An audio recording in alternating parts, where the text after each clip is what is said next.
It's day 19 of the 30-day Film Yourself challenge that I have challenged myself to do. Today's topic is, cars. Cars. Wow. Let's see. We could talk a lot of things about cars. So, let's see. First car I ever drove was a yellow 1953 Ford 3 on the tree, as they call them. What that means is the gear shift is on the steering column, and it had 3 speeds and reverse. So my first experience was driving a clutch. Thankfully my brother was with me to keep me from taking the fence out, so that's always a nice thing. My first car that I ever owned was a 72 Plymouth Scamp.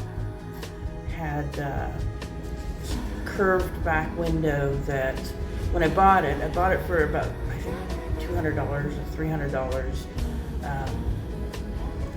The back window had broken out. Apparently got too hot in there, and because how old it was and the concave of the window, it smashed. But was able to buy a new one, well, not brand new, but got one at a junkyard, pull-it yard, and thankfully, again, my brother, he spent several hours and some skin knuckles and got the window put back in for me and made sure it was all nice and secure. That was a pretty interesting car. The headlights, the headlights stopped working. The wiring, somewhere in the wiring it had broken or something, and instead of rewiring it, my dad did a hot wire, so whenever I needed the lights, I had to pull over, open the hood, and take this wire and jam it into the one of the posts on the battery in order to turn the lights on.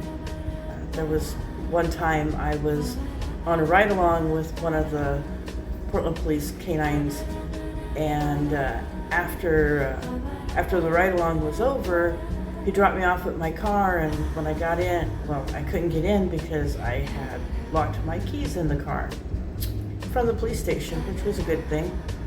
So I went inside and I told the desk sergeant, hey, can anybody help me? I locked my keys in the car, and I'd like to get it back. So he and a couple other officers came out, and they started, trying to unlock the door for me. And one of them was joking, and what if this isn't her car? What if we're helping her steal it? And I said, well, if you can figure out how to turn the lights on, you can have the car. I'll let you keep it. And so he was laughing. They got the car open, and he couldn't figure it out. So then I popped the hood and I jerry-rigged the headlights on, and he's like, yep, guess it's her car, It's like, that's quite the system that you have there to turn the lights on. I'm sure most officers probably would have given me a ticket for not having a completely functional lighting system, but it worked. All the lights were working, turn signals and all that stuff, so that was good. I've had quite a few cars over the years. I had a 51 Ford pickup that I was trying to restore. Just lack of money, lack of time, lack of knowledge as well. Ended up giving that one away.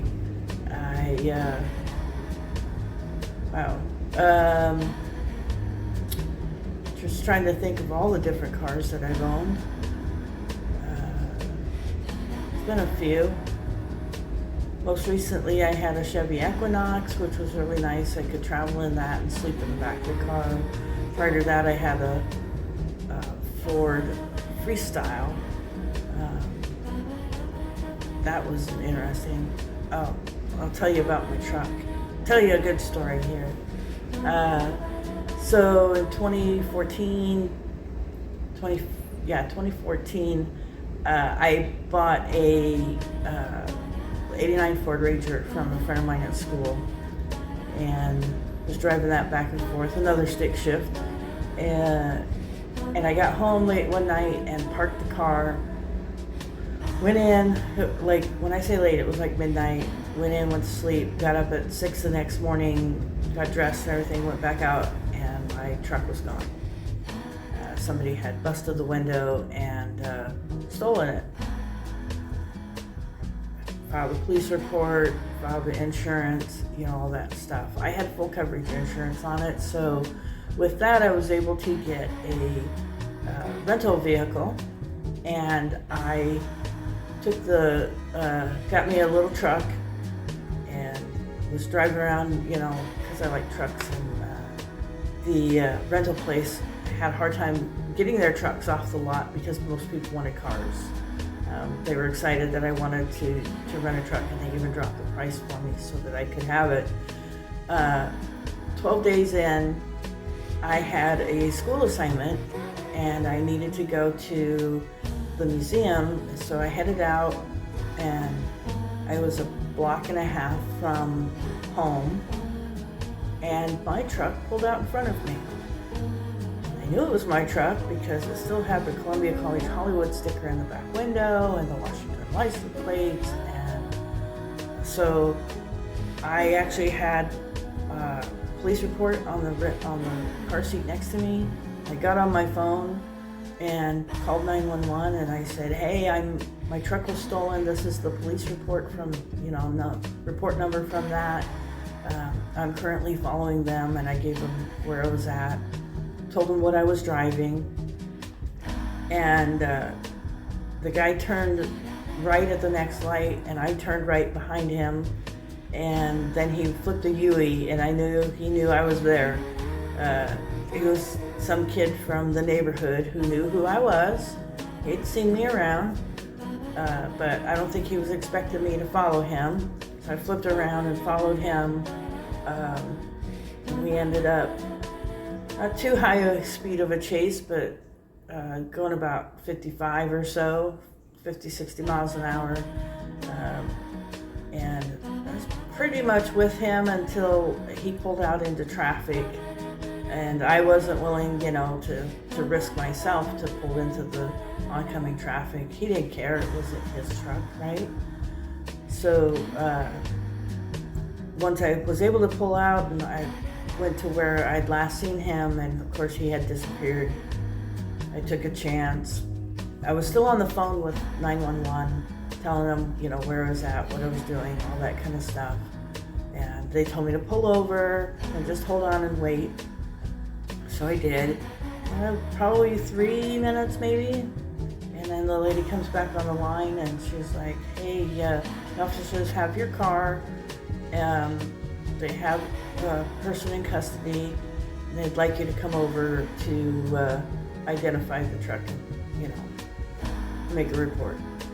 So I went over there, and I get out of the truck, and it was kind of funny because the officer comes up and he's like, "You're the owner?" And I'm like, "Yep." He goes, "What department did you work for? Do you work for?"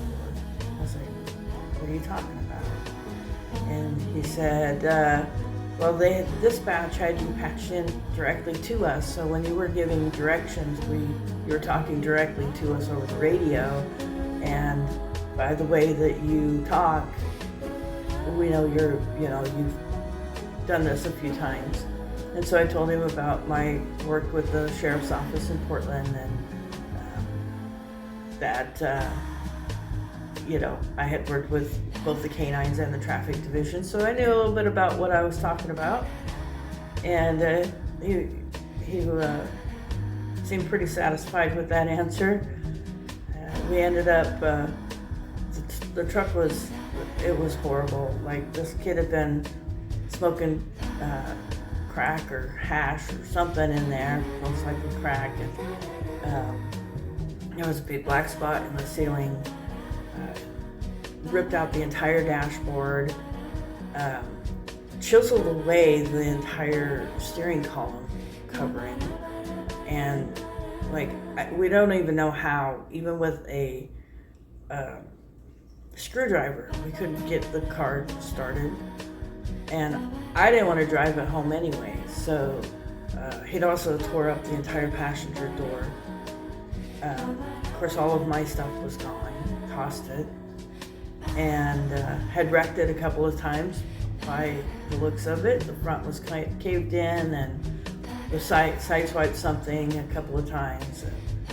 So we ended up having it a police tow, and the insurance ended up paying me out for that. And that's when I bought the Freestyle with that money. So Adventures in Hollywood, that's what that was. I remember at one point, as I was driving, I was thinking, this is like a movie. Like somebody wrote a script, because this doesn't normally happen in real life. But I was able to get the truck back.